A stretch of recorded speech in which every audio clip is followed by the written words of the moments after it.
Hey everyone, I'm Maha, and you're listening to Cyber Future Talks, the show where we make sense of digital safety and the tech shaping our lives. I'm super excited because today we're diving into the wild world of cybersecurity and how it's shaping up for the future.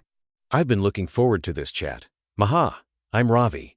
It feels like every week there's a new headline about cyber threats.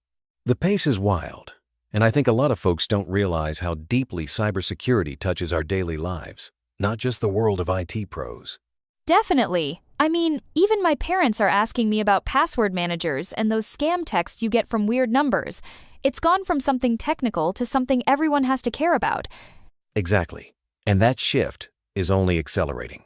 Cybersecurity is not just about big corporations anymore. It's schools, hospitals, social media users, literally anyone with a phone or laptop. Maybe we should start with how the threats are changing before we get into what the future holds. Good idea. I was just thinking about how much has changed since we first started hearing about computer viruses. Let's break down what's new and maybe a little scary in today's cyber threat landscape. So, the threats are definitely not what they used to be. Now it's ransomware targeting hospitals, phishing scams that look super convincing, and attacks on smart home devices. It feels like if something's connected, someone's trying to hack it. Yeah. I read about a case where a coffee machine was hacked and used as part of a botnet. Imagine explaining that to your IT team. Sorry, the fridge is mining crypto again. It's become almost absurd. For real. But the crazy part is, these attacks are getting smarter because attackers use automation and even AI to find weaknesses faster. Something as small as a security camera can be a gateway into a whole network. That's what makes me nervous about all the smart tech in our lives. On one hand, it's convenient. On the other, it's like we're leaving digital windows unlocked everywhere. But knowing what's out there helps people take steps to protect themselves. And that's why cybersecurity matters more than ever for everyone, not just techies. Which brings me to something I hear a lot. Why should I care? I'm not that interesting. But cyber attackers don't care who you are. They care that your data's valuable. Maybe we should talk about how security fits into regular life. I get that question all the time. People think cyber threats are only for big companies or rich individuals, but it's really about protecting your identity, your money, and even your peace of mind. Absolutely. And people don't always realize that things like photos, contacts, or even saved passwords are worth a lot on the black market. For example, one phishing email can lead to a stolen bank account or even identity theft. It happens so much more than people think. That's why teaching simple habits like using strong passwords or double-checking suspicious messages can make a huge difference.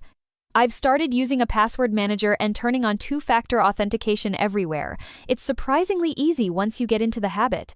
And if you slip up, it's not the end of the world. The key is knowing how to spot issues quickly and react, which is something anyone can learn. Speaking of learning, cyber is such a fast-growing field. There are so many opportunities out there for people who want to get involved.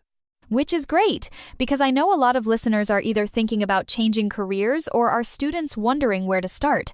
Let's get into what the future looks like for jobs in cybersecurity. The cool thing about cybersecurity is it's not all code and hackers and hoodies. There's policy work, communication, analysis, even psychology, because understanding how people think is crucial to stopping attacks. That's so true. I remember talking to someone who started out in marketing and now works as a security awareness trainer. She helps companies teach employees how to spot scams using stories and real-world scenarios. Exactly. And the demand is massive. The field needs people from all backgrounds, problem solvers, storytellers, techies, and even artists who can design better user experiences for security tools.